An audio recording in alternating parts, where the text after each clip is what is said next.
गंदम की इंपोर्ट पे हमें कई बिलियन डॉलर लगाने पड़ेंगे। पंजाब वो इलाका है जो पूरे इंडिया को खाना खिलाता था प्री पार्टीशन। अब अपनी इंपोर्ट भी हम कर रहे हैं लो प्रोडक्टिविटी एग्रीकल्चर प्रोडक्टिविटी से। तो मैं आपको बताना चाह रहा हूँ, अगर आप जुनूनियों और दीवानगी के स्टेज पे वर्कर को ले आए शौक बढ़ा के, तो वर्कर की प्रोडक्टिविटी बढ़ जाती है। मैं जापान में कई महीने रहा हूँ जी, मैंने कोर्स किया था क्वालिटी का। मेरी कोऑर्डिनेटर खातून को इंग्लिश आती थी, जापानी को इंग्लिश नहीं आती नॉर्मली। तो वो सुबह 8:30 आ जाती थी दफ्तर में, और हम 25-30 इंटरनेशनल डेलीगेट्स थे जो पूरी दुनिया से आए हुए थे। पाकिस्तान से मैं गया हुआ था, एक इंडिया से था, कोई फ्रांस से था, कोई चाइना से था, कोई इथोपिया से था। हर एक के मुल्क के लिहाज से वो नाश्ता और खाना अरेंज करती थी। हिंदुओं के लिए वेजिटेरियन, मुसलमानों के लिए क्या होता है जी ज़िबाशुदा वगैरह वगैरह, और किसी में गलती नहीं करती थी। और पूरी क्लासों की कोऑर्डिनेशन करती थी, होमवर्क लेने, क्विज़ेस अरेंज करने, और क्लासों में फिर बसों में लेके बैठाना और बाहर फैक्ट्रियों में लेके जाना, उनको फ़ोन करने। तो 11:45 पे वो जाती थी, रात को 11:45 पे। मैंने एक दिन पूछा कि आप 11:45 पे क्यों जाते हैं? अब वो वजाहत ये कर रही है क्योंकि आखिरी बस 12 बजे आती है, उसका 10 मिनट की वॉक है, तो इसलिए मैं 11:45 पे जाती हूँ, वरना शायद वो रात 2 बजे जाती। अब ये जापानियों का वर्क स्टाइल है, यंग लड़की का, और एवरेज बंदा वहाँ 12 से 14 घंटे काम करता है। उनको कहते हैं वर्कोहलिक, उनको नशा है काम करने का। उन्होंने दफ्तरी माहौल में खौफ को ख़त्म करके शौक और इश्क और जुनून में ले आए, और उसमें 100 साल लगाए उन्होंने। अगर आप इनको एक्सपेरिमेंट करना चाहते हैं सॉफ्ट इश्यूज़ पे, तो करें एक्सपेरिमेंट, लेकिन इस अजम्पशन को निकाल दें कि हर वर्कर जाहिल, धोखेबाज और चीटर और डॉजर है, कामचोर है और तन आसान है। नहीं, इस अजम्पशन को तोड़ के आगे चलें ना, और 50 to 70% आपको कामयाबी होगी। मैंने तजर्बे किए हैं पाकिस्तान में, 28 साल से मैं तजर्बे कर रहा हूँ। जो नहीं होता उनको 1-2 वार्निंग देकर फारग करते हैं, उसमें क्या जाता है। सेकंड एस्पेक्ट है टेक्निकल एस्पेक्ट, जिसमें आप प्रोडक्टिविटी को मेजर करते हैं। मैं ओवरवेट हूँ, मुझे पता ही नहीं है।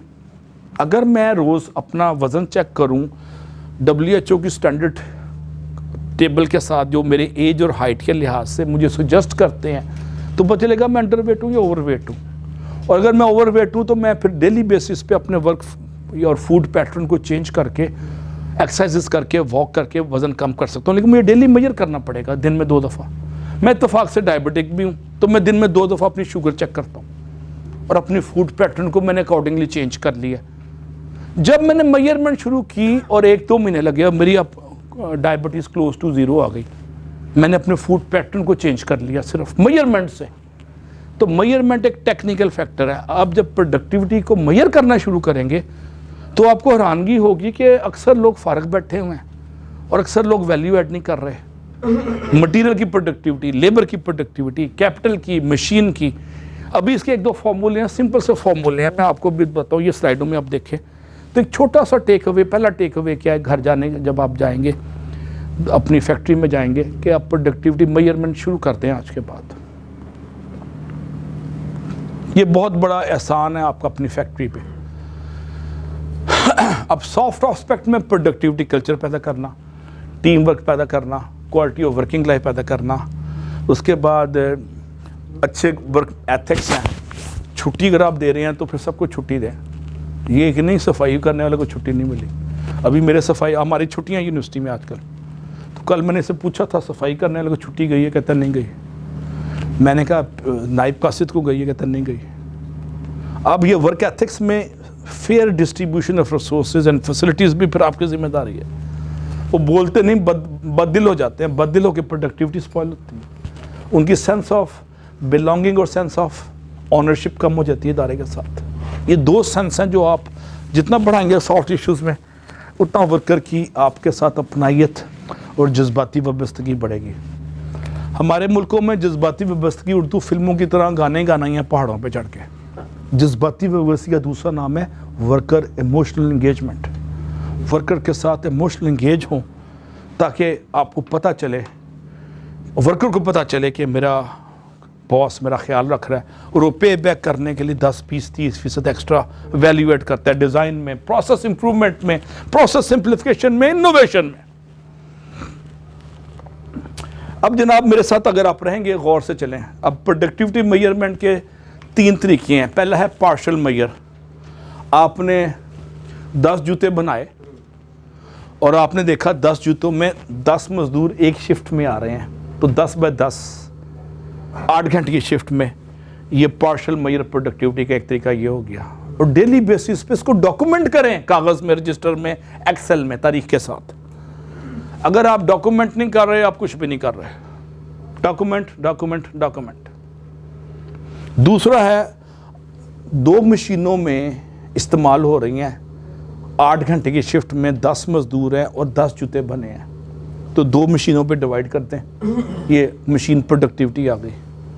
उसके बाद उन मशीनों पर मजदूरों की लेबर की cost per day, for example 1000 रुपया पर मजदूर पर डे है, और आपने 10 मजदूर रखे हैं तो 10,000 वो हो गए। 2 मशीनों की कॉस्ट, ऑपरेशनल कॉस्ट इलेक्ट्रिसिटी की, या अदरवाइज उसको अगर आपने बैंक से लोन पे लिया हुआ है तो देखें पर डे मशीन की कॉस्ट कितनी बनती है, पे बैक पीरियड, उसके हिसाब से आप मशीन की कॉस्ट को उस पर डिवाइड कर दें, ये कैपिटल वहाँ से आ जाएगा। इसी तरह कैपिटल में अगर आप किराया दे रहे हैं, इंफ्रास्ट्रक्चर आप यूज़ कर रहे हैं और आपने बैंक से लोन लिया हुआ है, इन्वेस्टमेंट की है, और आउटपुट आपकी 10,000 शूज़ पर डे है, तो 10,000 पे आप सब कैपिटल इन्वेस्टमेंट को डिवाइड करें तो ये आपकी कैपिटल पार्शियल मेजर आ जाएगा। और आखिर में एनर्जी अगर आपके रोज़ फॉर एग्जांपल 500 यूनिट या 5,000 यूनिट आ रहे हैं और 2,000 जूते बन रहे हैं, तो 2,000 जूते डिवाइडेड बाय 5,000 यूनिट, ये एनर्जी की आपकी प्रोडक्टिविटी आ जाएगी। इसको डेली बेसिस पे करें, इसके ग्राफ बनाएं और देखें किस दिन ग्राफ नीचे जा रहा है।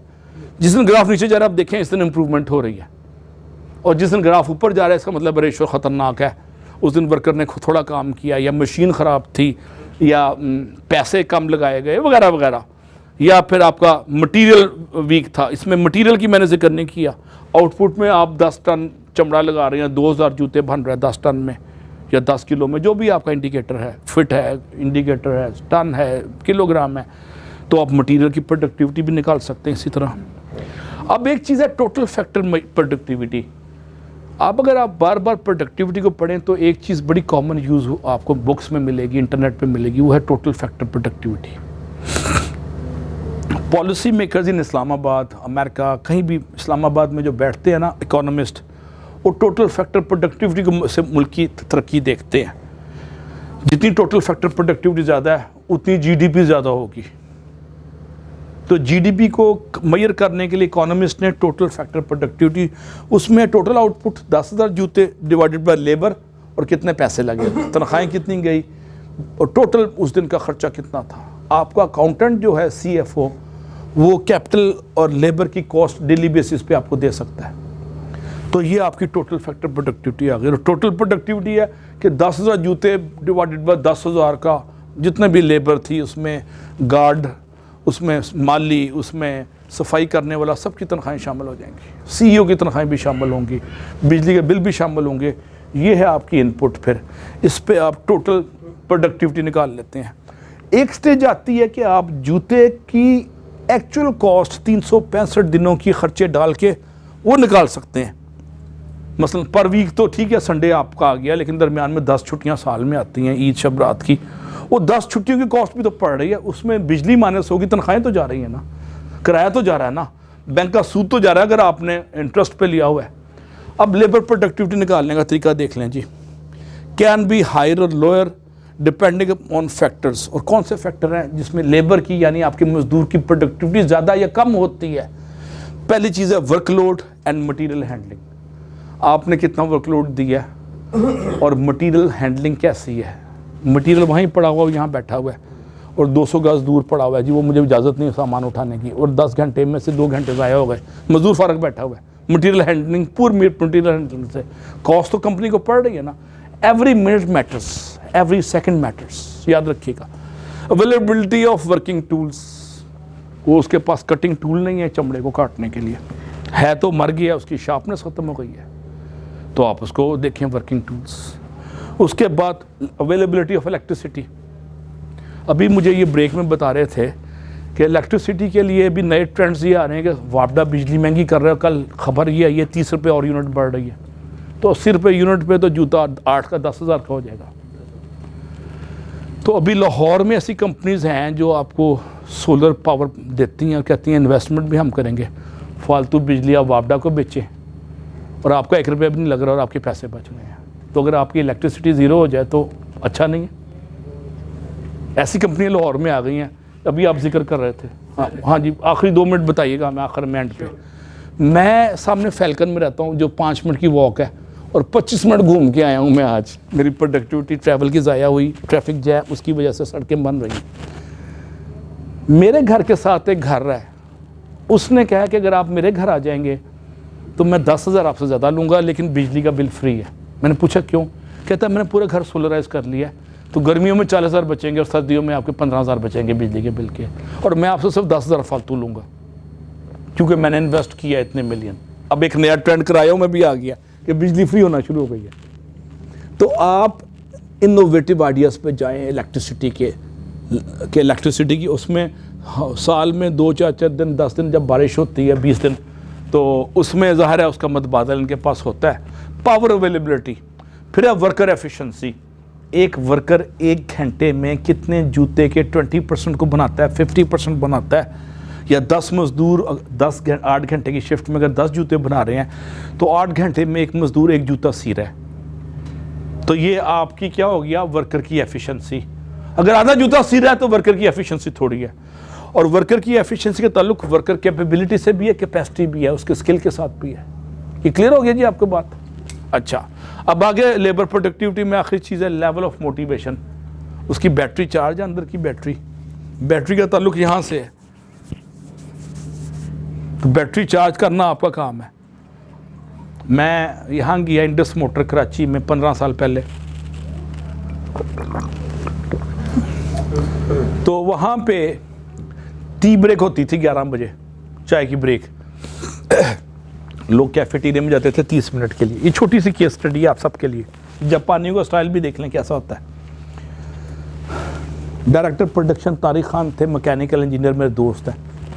तो उन्होंने मुझे फैक्ट्री दिखाई, उन्होंने कहा जी हमने एक तजर्बा किया है, और तजर्बे की फंडिंग उन्होंने बताई मुझे।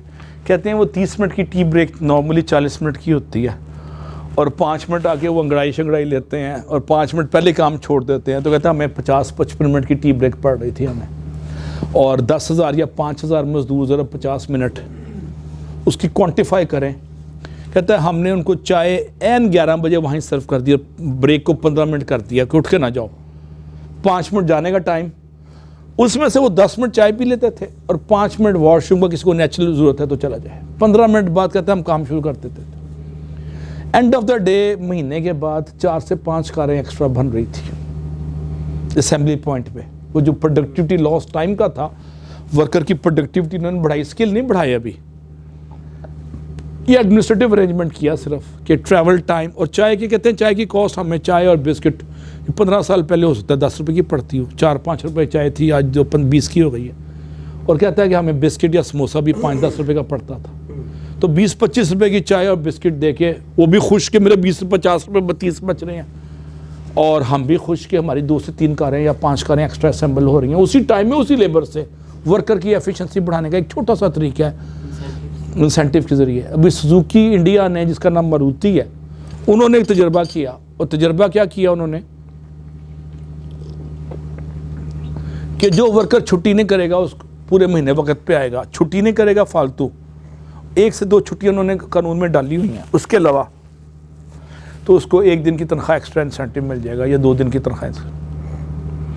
वो वर्कर की छुट्टियां करने की वो टेंडेंसी ख़त्म हो गए थे। मेरे पास सफाई करने वाला जब भी मैं रखता हूँ ना, हर वक्त उसकी चाची, मामी, दादी, नानी मर जाती है, और 4 दिन के लिए गायब हो जाता है। महीने की तनख्वाह मैंने उसको डेली वेजेस पे कन्वर्ट किया, अब कोई नहीं मरता। तो आपको समटाइम इंस्ट्रूमेंट यूज़ करने पड़ते हैं वर्कर की एफिशिएंसी बढ़ाने के लिए, और मैंने उसको डेली वेजेस मार्केट से ज़्यादा बढ़ा दी।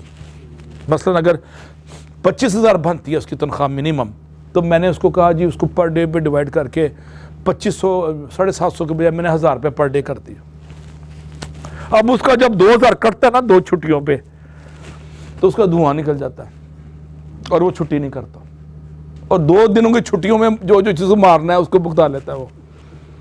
आपको कुछ प्रोडक्टिविटी के लिए इंसेंटिव और कैरेट एंड स्टिक अप्रोच इस्तेमाल करनी पड़ेगी। कैरेट एंड स्टिक अप्रोच बड़ी मशहूर अप्रोच है। एक गधा चलता नहीं था जी, तो उसके मालिक ने उसके आगे गाजर रखी, गाजर की खुशबू में चलना शुरू कर दिया उसने। और वो गाजर आगे ले जाता था। कई मील गुजर के गधे ने कहा यार मैं अच्छा गधा हूँ, मैं बेवकूफ़ नहीं जा रहा हूँ, मैं गधे की तरह बेवकूफ़ बन रहा हूँ। उसने चलना छोड़ दिया, उसने पीछे से स्टिक मारी उसको, अब वो स्टिक के डर से चलने लग गया। एक से जाएगी, उसने कहा यार क्या स्टिक है, मैं इतना काम करना पड़ा है, 2-4 स्टिक की खा लो से अच्छा है। वो स्टिकें खाने लग गया और भूखा भी था। उसने फिर गाजर उसके आगे रख दी और गाजर चलाता गया ऐसे स्टिक से। तो गाजर गया, तो कैरेक्टरिस्टिक अप्रोच कहते हैं इसको। आपको वर्कर की एफिशिएंसी बढ़ाने के लिए कैरेक्टरिस्टिक अप्रोच इस्तेमाल करनी पड़ती है। कल मैंने ट्रेनिंग दी थी किसी सेक्टर को, ऑटो को, या उसमें मैंने सजेस्ट किया था कि आप अपने दफ्तर में महीने में या हफ्ते में 4 घंटे के लिए एक इंडस्ट्रियल साइकोलॉजिस्ट बुलाएं जो आपकी पॉलिसीज़ को ह्यूमन साइकोलॉजी से अलाइन करे। और अगर आपके पास इंडस्ट्रियल साइकोलॉजिस्ट नहीं मिलता तो मैं आपको फ़ोन नंबर दे दूंगा, या खुद अपना भेस बदल के उसने रूप में आ जाऊंगा जेम्स बॉन्ड की तरह डबल रोल पे, ये भी तो हो सकता है। तो आप इंडस्ट्रियल साइकोलॉजिस्ट रखें प्रोडक्टिविटी बढ़ाने के लिए, वो आपकी पॉलिसीज़ को अलाइन करे ह्यूमन साइकी के तनाजुर में, और उसको इंसेंटिव और रिवॉर्ड में ये ना सोचें कि हमें 1 लाख रुपए एक्स्ट्रा देना पड़ेगा। नहीं, 1 लाख एक्स्ट्रा नहीं, आप इस तरह देखेंगे 5 से 10 लाख की प्रोडक्टिविटी गेन है, इस तरह देखा करें। वो मैंने भी एक शेर पढ़ा था ना कि सोचों के बदलने से निकलता है नया दिन। अब सोचों को नए उफ़क़ पर इस्तेमाल करना पड़ेगा, इसकी हिद्दत, शिद्दत और वुसअत और नवैयत और हैयत को चेंज करना पड़ेगा। अगर नहीं करेंगे, उसको लॉस समझेंगे, इन्वेस्टमेंट है, तो फिर वो इन्वेस्टमेंट या लॉस, प्रॉफिट मिनिमाइजेशन है, वो प्रॉफिट मिनिमाइजेशन नहीं, वो इन्वेस्टमेंट है। इन्वेस्टमेंट 2 महीने बाद पे बैक करने लग जाती है, फौरी तौर पे इन्वेस्टमेंट पे बैक नहीं करती। ये जो 3 घंटे आप इन्वेस्ट कर रहे हैं ज़िंदगी के, हो सकता है ये आपकी ज़िंदगी में नुस्खा कीमिया के तौर पे आए और आप सोचों को नए उफ़क़ पे इस्तेमाल कर लें। थैंक्स टू मिस्टर गिलानी जो मुझे सुबह शाम तंग करते रहते हैं फ़ोन कर करके, थैंक यू जी। अच्छा, लेबर प्रोडक्टिविटी देख ली, इसमें है वर्किंग कंडीशन और ह्यूमन मोटिवेशन। मोटिवेशन पे इटसेल्फ 4 घंटे 6 घंटे की मेरी है, मेरे लेक्चर्स मोटिवेशन पे यूट्यूब में पड़े हुए हैं, अगर आप लाइक करें तो आपको अक्सर चीज़ें वहाँ मिल जाएंगी। और वर्किंग कंडीशन है, वर्कर का कंफर्ट है, क्लीन वॉशरूम्स हैं, और लेबर और मशीन के इश्यूज आप रिजॉल्व कर रहे हैं। वर्कर फारग बैठा होता है जी मशीन ख़राब है, उसका हल साथ देते रहे। दूसरी प्रोडक्टिविटी है मटीरियल प्रोडक्टिविटी। इसके बाद हम 10 मिनट की 5 मिनट की ब्रेक कर लें, ठीक है जी, ताकि आगे से वॉशरूम यूज़ करना है। वो material productivity, importance of cost production, इसमें क्या क्या शामिल है? परसेंटेज ऑफ रिजेक्शन, कितना चमड़ा ज़ाया हो रहा है आपका, क्रिएशन ऑफ स्क्रैप, और केमिकल लगाते हुए जूते को कितना ज़ाया हो रहा है केमिकल, वो भी इसमें, उसको भी स्क्रैप आप काउंट करेंगे। उसका मिलीमीटर भी काउंट करता है, याद रखें, पूरे साल में मिलीमीटर इकट्ठा करो ना, मिलीग्राम, तो साल के एंड पे वो कई 100 किलोग्राम बन जाता है। लेवल ऑफ स्पॉइलेज, कितने जूते ज़ाया हो रहे हैं, कितना चमड़ा ज़ाया हो रहा है, और किस लेवल पे ज़ाया हो रहा है, रिसाइकिल हो सकता है, ये रीयूज़ हो सकता है कि नहीं। Obsolescence and work vestiges, obsolescence है, मशीनें बहुत पुरानी हो गई हैं, कटिंग टूल ख़त्म हो गए हैं, उनकी शार्पनेस ख़त्म हो गई है, ये ऑब्सोलेंस का मतलब है पुरानापन। और वर्क वेस्टेज का मतलब है कि वर्कर लंबे लंबे ब्रेक ले रहा है और मटेरियल आके बाहर पड़ा हुआ है, बैठा हुआ है जी, वो सुपरवाइज़र क्लियर करेगा, अभी मैयर होगा तो 2 घंटे बाद अंदर आएगा, 100 गज़ दूर है, पुराने तरीके हैं, उसमें स्पीड नहीं है। ईज़ ऑफ डूइंग बिजनेस में स्पीड नहीं है, याद रखें, ईज़ ऑफ डूइंग बिजनेस में अगर स्पीड नहीं है तो प्रोडक्टिविटी की मौत वहीं शुरू हो जाती है। प्रोडक्टिविटी की मौत कब शुरू होती है? Ease of doing business. जब मैं यूईटी में प्रोफेसर लगा और मैं एक पूरा डिपार्टमेंट मुझे मिला, तो मैंने देखा कि स्टूडेंट को कहाँ कहाँ मसले पड़ते हैं। सबसे बड़ा मसला था कि फॉर्म डेरा इस्माइल खान से या डेरा गाजी खान से पंजाब के लड़के ने आना, फॉर्म लेने आ रहा है। मैंने एक वेब बनाई, मैंने कहा फॉर्म डाउनलोड कर लो। दूसरा मैंने कहा कि फॉर्म डाउनलोड करके हाथ से भर के किसी भी हबीब बैंक में जमा करा दो 100 रुपया और मुझे टीसीएस कर दो, फॉर्म पहुंच गया। अगर टीसीएस का 150 रुपये आपके पास नहीं है, स्कैन करके भेज दो, हम खुद ही डाउनलोड कर लेंगे। और अब हमें सिर्फ ये बता दो कि 100 रुपये का कहाँ जमा कराया, उसका प्रूफ हमें स्कैन कर दो। अगर स्कैन नहीं कर सकते तो बैंक का अकाउंट नंबर बता दो, हम आके ले लेंगे, जब आओगे तो दे देना हमें, जब दाखिला हो जाएगा। मैंने हर मुमकिन कोशिश की और डेरा बुक्ति से लेके और गिल के और स्कर्दू से लोग आने लग गए मेरे पास, बैठे बैठे अप्लाई करते थे। तो ईज़ ऑफ डूइंग बिजनेस में आप कंफर्ट दे दें और रुकावटें खड़ी कर जो है ना, ये 2 घंटे मैंने आम देखा है। मजदूर बैठे हुए हैं, ट्रक उतर गया है और सामान है, और सुपरवाइज़र बॉस के साथ मीटिंग में है और किसी के पास इख्तियार ही नहीं है। तो एम्पावरमेंट इसका सोल्यूशन है, लोअर लेवल पे एम्पावरमेंट। डॉक्यूमेंटेशन में अगर सुपरवाइज़र नहीं तो सेकंड बंदा should be empowered and should be responsible. हर वो एक तरीका इस्तेमाल करें कि ऑब्स्टिकल ना आए डिलीवरी में वर्कर के। मशीन अगर क्या सॉफ्टवेयर ख़राब है तो पहले से उसका सॉफ्टवेयर 2 फालतू ख़रीद के रखें, और उस बंदे का नाम और नंबर हो आपके पास जिसने आके टेलीफोन पे या जूम पे ठीक करवा देना है। अब वर्कर का स्किल लेवल भी लेबर प्रोडक्टिविटी में आता है। आप नॉलेज वर्कर हैं इस वक्त, और आपका स्किल लेवल पे आधा दिन इन्वेस्ट किया आपकी कंपनी ने, कर रही है ना, आधा दिन आपको हल्की फुल्की मौसीकी भी हो जाएगी, शायद चाय भी दे देगा, उनका मूड है। क्यों चाय है जी आज? जी। अच्छा जी, चाय भी अच्छी सी है। ब्रेक में या बाद में? एंड में। जाना किसी ने बना, चाय नहीं मिलेगी। अच्छा किया है इसने, है मुझे तो उन्होंने कॉफ़ी दे दिया।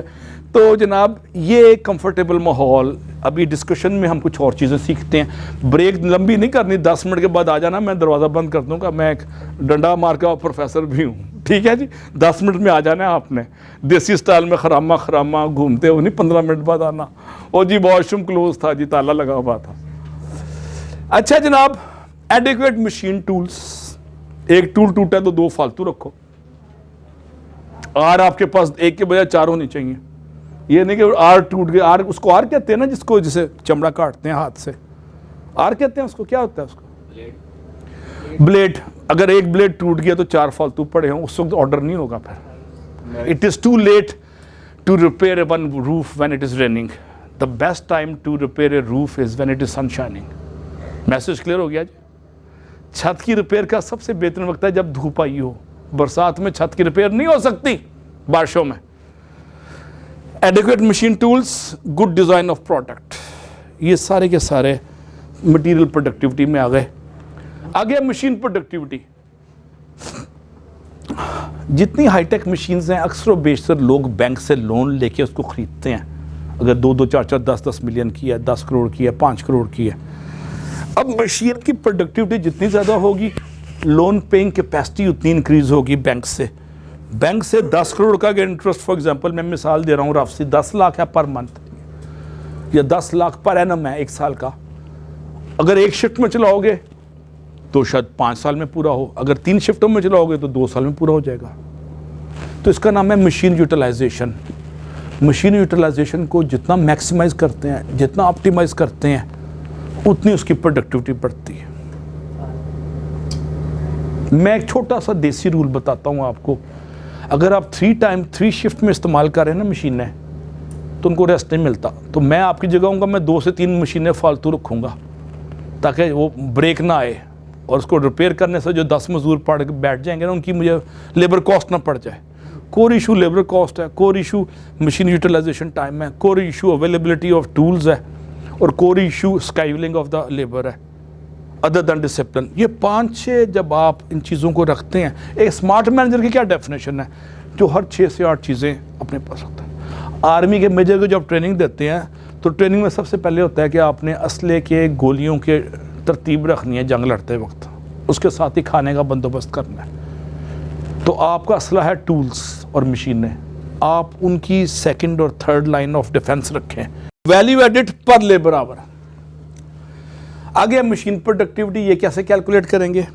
यूनिट ऑफ आउटपुट पर मशीन आवर। अगर 80 बंदों की शिफ्ट में 8 घंटे में 2 मशीनें इस्तेमाल हो रही हैं, तो उनका 2 मशीनों ने 8 घंटे में जूतों को बनाने में 10 या 50 या 500 कितना कंट्रीब्यूट किया डेली बेसिस पे 8-8 घंटे की शिफ्टों में लगाएं।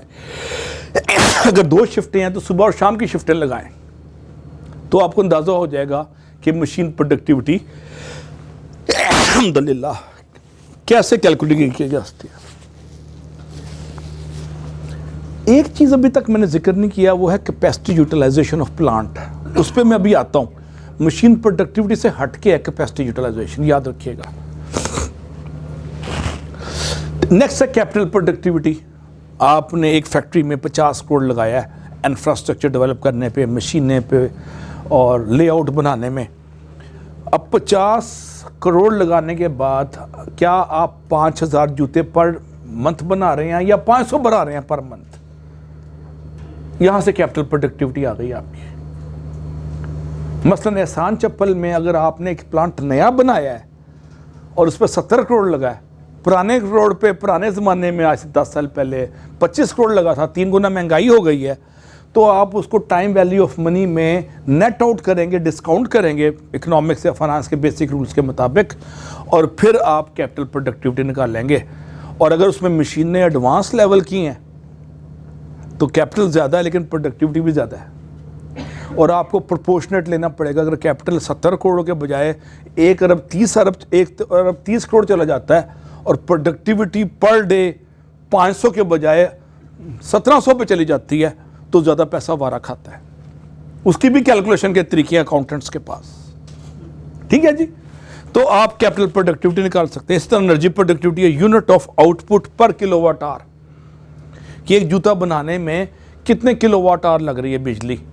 तो अगर 500 जूते बन रहे हैं और 5000 यूनिट इस्तेमाल हो रहा है पर डे, तो 10 किलोवाट आवर पर जूता लग रहा है। तो एनर्जी की भी आप कैलकुलेशन कर सकते हैं।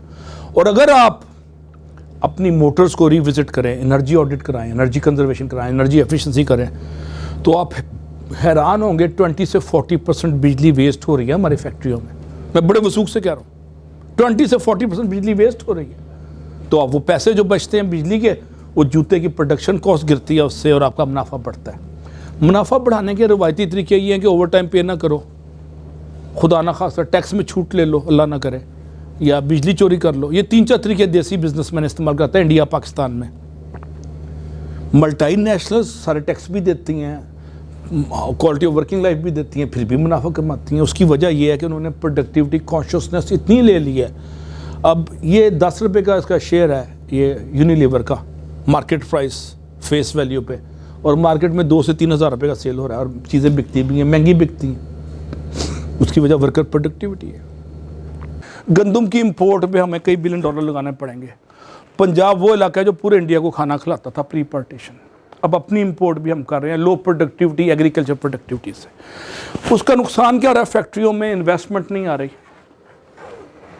जिसे कहते हैं लो कैपिटल फॉर्मेशन, डॉलर्स नहीं आ रहे, इन्वेस्टमेंट नहीं हो रही। और क्या होता है जनाब, ख़जाना खाली होते जा रहा है। और कंडीशनलिटी ऑफ डोनर्स, IMF की कंडीशनलिटी शर्तें हमें सख्त से सख्त माननी पड़ रही हैं। बिजली और महंगी होगी, पेट्रोल और महंगा होगा, हालांकि पेट्रोल दुनिया में 103 से 70 डॉलर पे आ गया, लेकिन IMF के प्रेशर पे हमें महंगा रखना पड़ रहा है।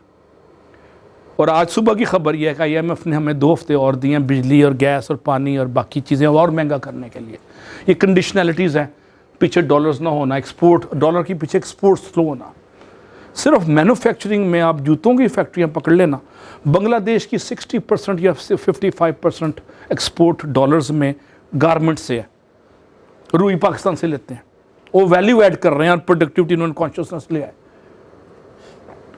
मैं बड़े वसूख से कहता हूँ अगर आप प्रोडक्टिविटी को कल्चर बनाते हैं, और मैं आपके लिए तैयार हूँ कर्नल साहब के साथ बात करता हूँ, फवाद साहब के साथ, कि हम आपकी फैक्ट्रियों की प्रोडक्टिविटी यूनिट बढ़ाने से यूनिट कॉस्ट करा देंगे, और मार्केट में यही जूता 8000 का जो गुलबर्ग में मिल रहा है वो 6000 का मिलने लग जाएगा, जिसमें दुकानदार का प्रॉफिट भी शामिल है। ये मुमकिन है।